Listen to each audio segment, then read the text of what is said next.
some of the lost history which nobody teaches us in the schools or colleges, and nobody talks, unfortunately.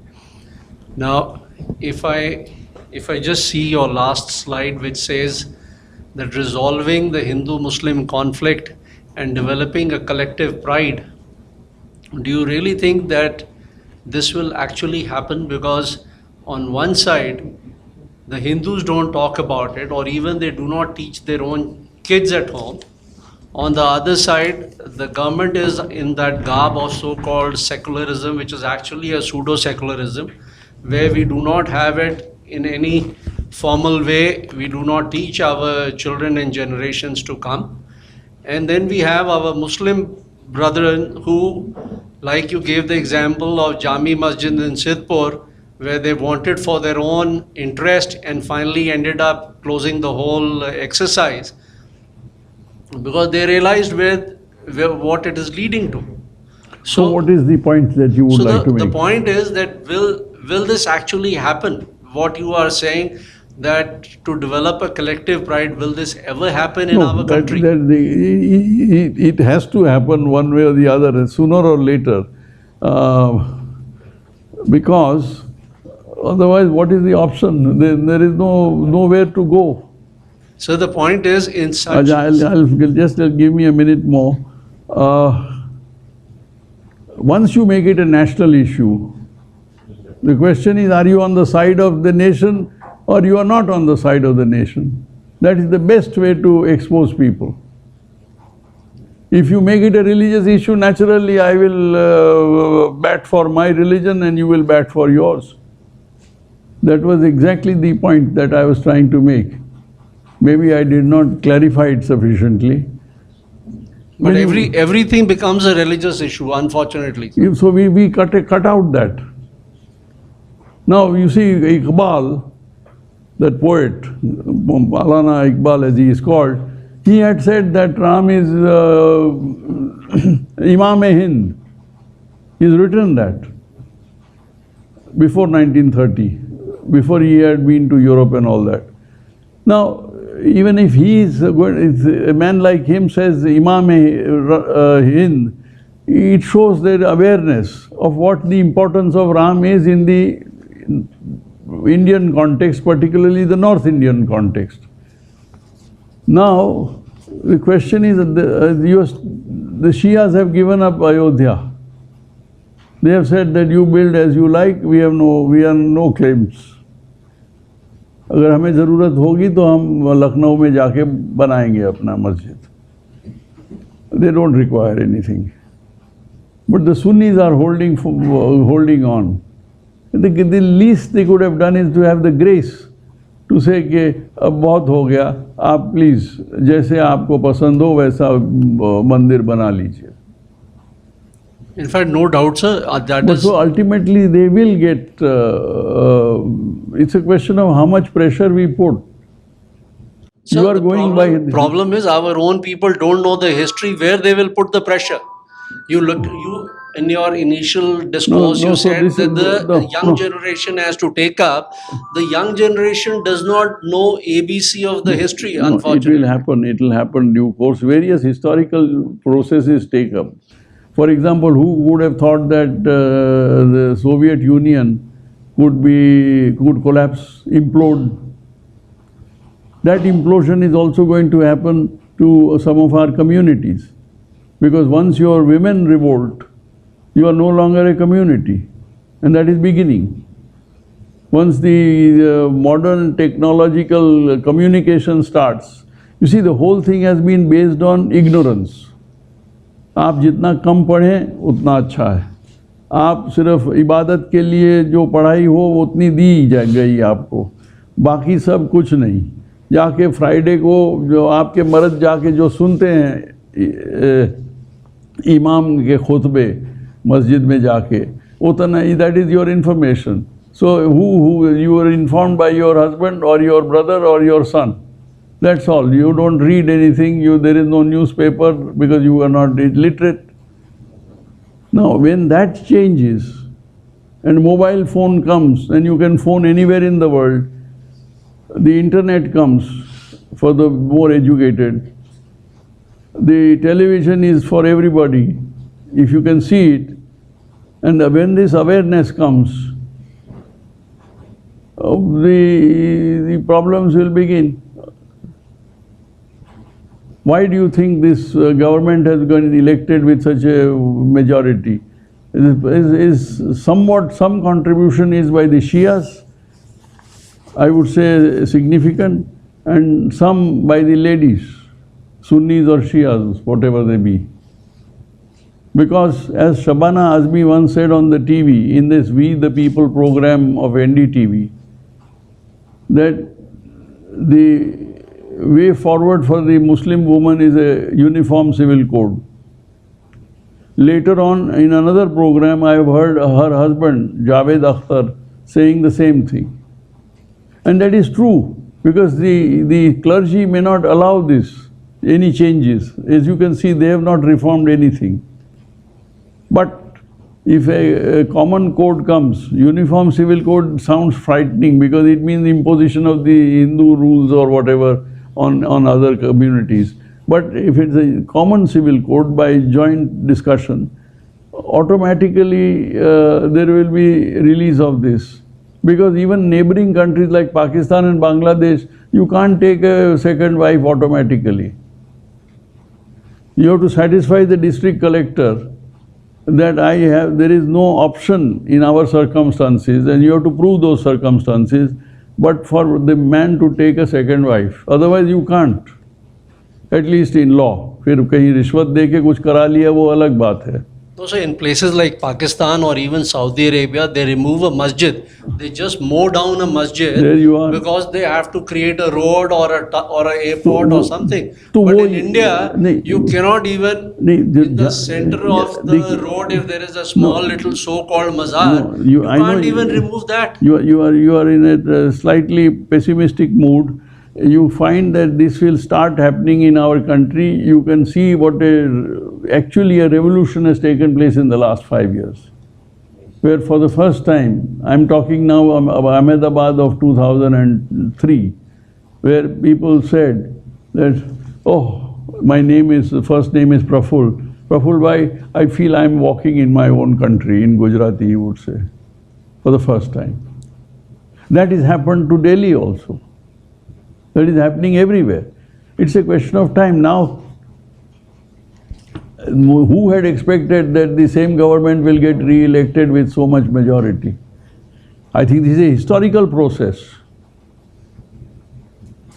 Even the most pro-government TV channels like CNN, 18 and Times Now were saying 200 या 220 आ जाएंगे. Then BJP will be the leading party and किसी न किसी तरह के गठबंधन हो जाएगा और coalition government स्थापित हो जाएगी. Nobody was talking of anything like 300.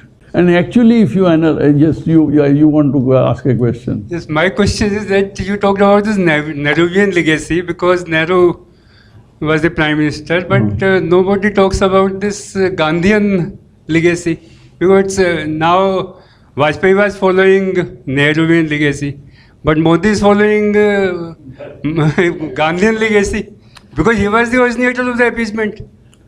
No, I do not disagree with you at all.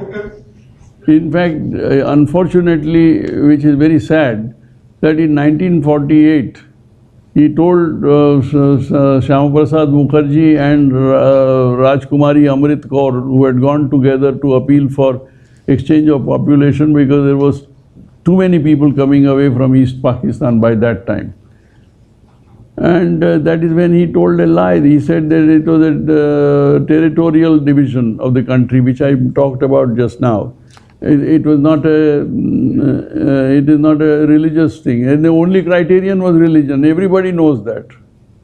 So Gandhi is so. But the point is, now how much more do you want to keep going back to? At least let us sort out this where you had a chance to elect, and yet we people elected Nehru every time.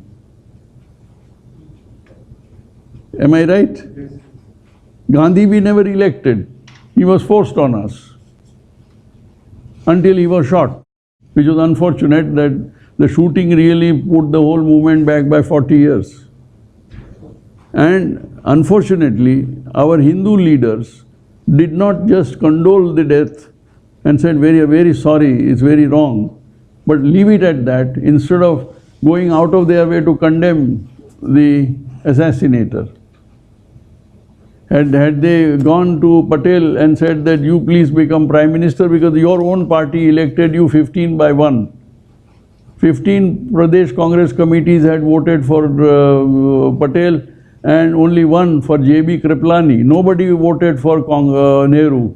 And yet Gandhiji forced it. Yes, since you are mentioning Gandhi, yes, this is another crime of Gandhiji.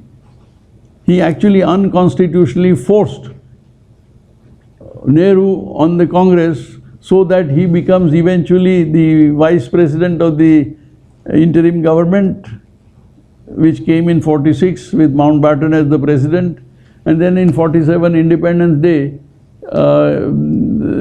Prime Minister, automatic, क्योंकि पटेल को कहा था कि भाई you step aside. So he was an obedient person and he kept aside. So कोई competition ही नहीं हुआ, election ही नहीं हुआ. It was totally undemocratic, it was unparliamentary, unconstitutional.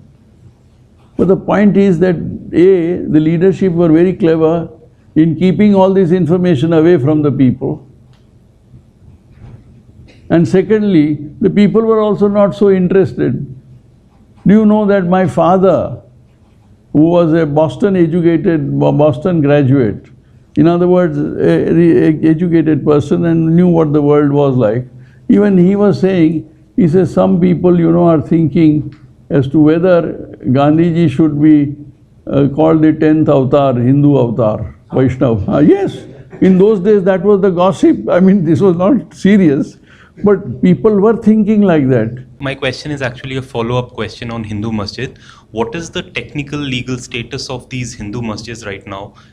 Are they all tagged as Waqf properties? And if so, the BJP government is already starting geotagging them, digitizing them. Is it a battle lost already? No. Battle is never lost so long as there is a will to fight. And I think that will has been born. Question is how soon it will grow up.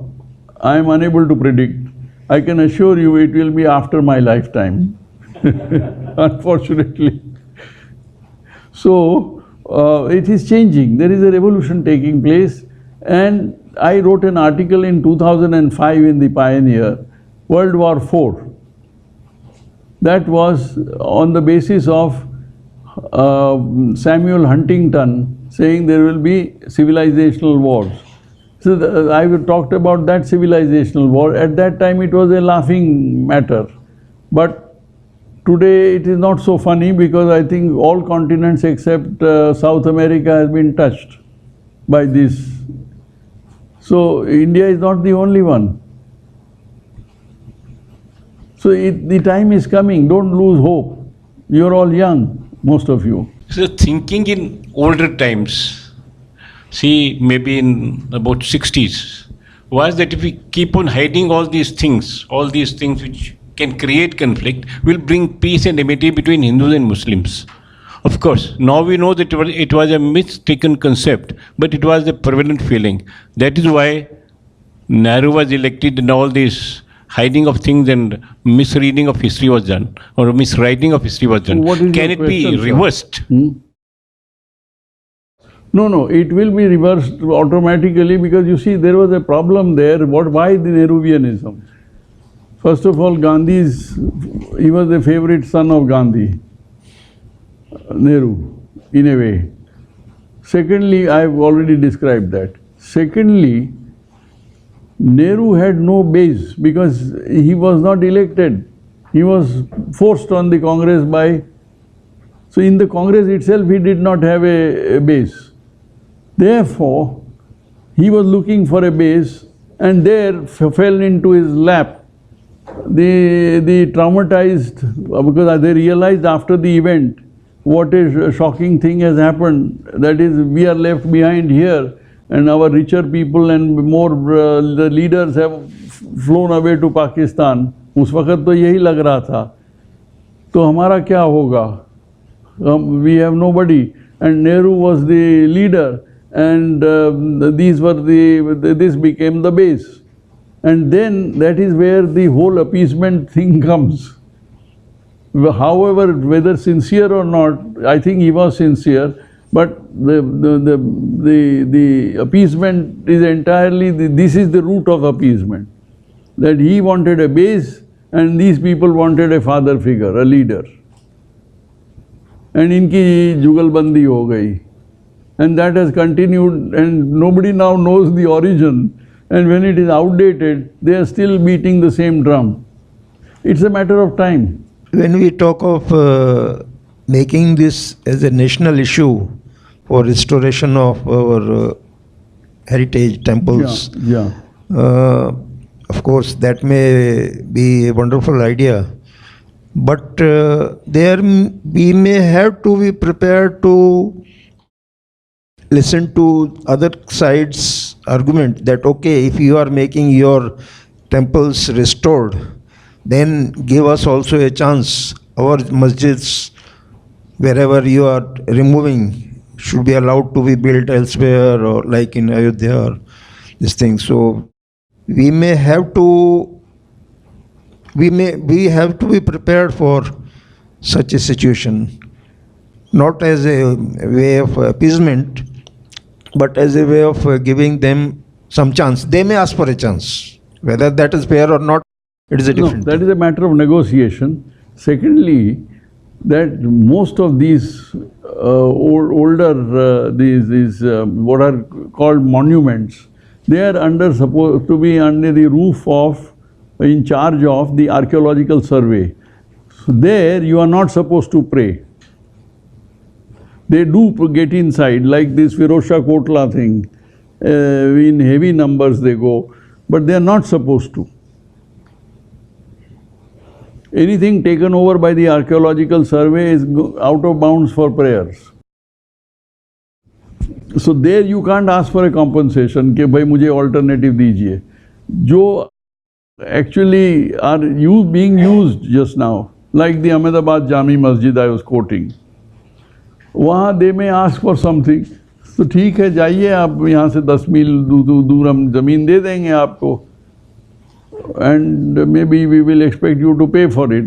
But that is a matter of negotiation. Basically, देखिए, my experience of the Muslim community is that they are more straightforward. They don't waste time on the deviousness with which we approach problems and get confused ourselves before the battle begins. They despite my views, I have been complimented in a crowd like this that भाई हम गोराडिया साहब जो भी कहना चाहें कहें, लेकिन हम उनको पसंद करते हैं क्योंकि वो खुल के बोलते हैं. That is what they appreciate also. So tell them bluntly that this is how we feel and this is our property and we would like you to leave. Then the question of compromise comes, negotiation. But हम लोग सीधी बात ही नहीं करते हैं. And then we are not united, that is another thing. All that is coming now. So I think you are living in a very exciting time. I have said to so many people in the last 3-4 years that कोई government की टीका टिप्पणी करने में don't waste your time. This is the first Hindu ruler after Prithviraj Chauhan in Delhi. So give him a chance.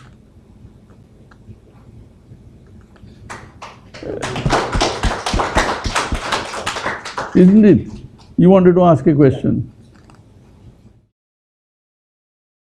Yeah, so my question is regarding the construction of the temple at Somnath, and between that period and between the Babri Masjid issue in the 1980s, late 80s, I think the main transformation that took place in the 30-year gap was the fact that the left infiltrated the academia. And much of the Babri Masjid issue was actually taken up by the Marxist historians from JNU and other places, and they were the one who gave the intellectual backing to the Sunni majority, which they supported against the will of the Hindus. Now my question is that how does one counter this left mafia that dominates the academia and which is our primary adversary, I feel. If you just see the quantum of literature on Marx and post-Marx and see what is our Hindu ideological literature. One is an elephant and the other is a lovely rabbit. We have no literature, we have nothing to convert you. If you are a scholar and I want to convert you, what will I give him as literature? Theory, practice. Now there are so many opinions about Hinduism also. Even Swami Vivekananda, who was undoubtedly a great man, even he said that we are polytheistic, that we have many gods. Now that is not correct. Pristine Hinduism had only karma as the fundamental point. This question of really intensification or acceleration or of gods and deities, all that started in the medieval time as a defense. That is when the Bhakti movement came, as a defense against Islamic conversions. Because how to explain to a common man कि भाई ईश्वर क्या है और हिंदू धर्म क्या है, तो भाई कह दिया कि कृष्णा की पूजा करो, श्री राम की पूजा करो, तो वो ये लोग भगवान बन गए. That concept was not there in Brahminism. It's only when Brahminism was trying to be transferred to the masses that the question of Swami and Das came in. We didn't have that concept. If you go back to the Vedas, there may be mention of Ishwar and all that sort of thing, but fundamental thing is karma. And karma se bhagya nikalta hai. That means the law of physics. Am I making sense? No, you are not satisfied. Now the point I am making is ये किसी ने समझाया नहीं है कोई. अब देखिए एक बार हुआ था, there is nothing secret about it. We were invited to Mr. Advani's place when he used to live in Pandara Road, Pandara Park. 30 of us, afternoon, and very pleasant talk about how to propagate our viewpoint. At the end of it I said, sir, we need to have much more literature explaining our point of view. Because compared to Marxism, which is why it dominates, Congress itself doesn't have much literature. They are banking on these leftists. Am I right? There you are in agreement. You are worried about it, in fact. Now, the question is, we need much more, I said, and what is this way to do it? तो he said, Praful जी क्या बोल रहे हैं आप? हमारे अरुण शौरी जी हैं, इससे और ज़्यादा क्या चाहिए? Now can you imagine the Marxist literature being matched by Arun Shori's writings? And Advani ji was a very good man, I tell you one thing. He's not a brilliant man, but a very good-hearted, honest person. But this was his answer. So we don't realize, you see, the problem will be solved the moment we accept and realize that we don't have enough material ammunition to persuade you, convince you. Why do you say that Modi is the first Hindu since Prithviraj Chauhan to rule Delhi? Was Vajpayee not a Hindu? Was Narasimha Rao was not a Hindu? Narasimha Rao was half lion, half Hindu. Okay. But no doubt about it, and Babri Masjid would have been still standing if it is a masjid. It would have been still standing, but for Narasimha Rao. It was a combination of Narasimha Rao and Kalyan Singh, funnily enough, which ended the masjid. I was present at the day of the when it fell, and therefore one can interpret the events and how it could have happened. Narasimha Rao, yes. But what was the extent of power? You didn't even have a majority. The question of Vajpayee is that he was a Bharatiya version of Nehru. Okay. He was not a Hindu. If Nehru was a Hindu, he was a Hindu. So what according to you is the definition of a Hindu, in the sense that they are in power, that we can consider, okay, this guy should have these qualities? No, power and then or we no can say- power. The point is, are you committed to the welfare of your community? And therefore, are you prepared to fight for the community against its obvious enemy as of now? And for example, how Modi is doing that? By bringing about an equality among people, by changing the mindset. You should first say nation first, and then the others. So if you can bring this kind of thing in everyone, irrespective of his caste, religion, creed, you have achieved the. No.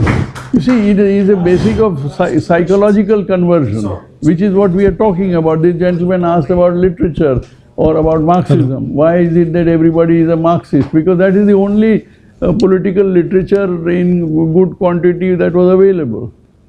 And then Soviet Union used to sell it for no price at all. For 1 rupee, 2 rupees, you could get good books. I have not claimed to be sab janta wala.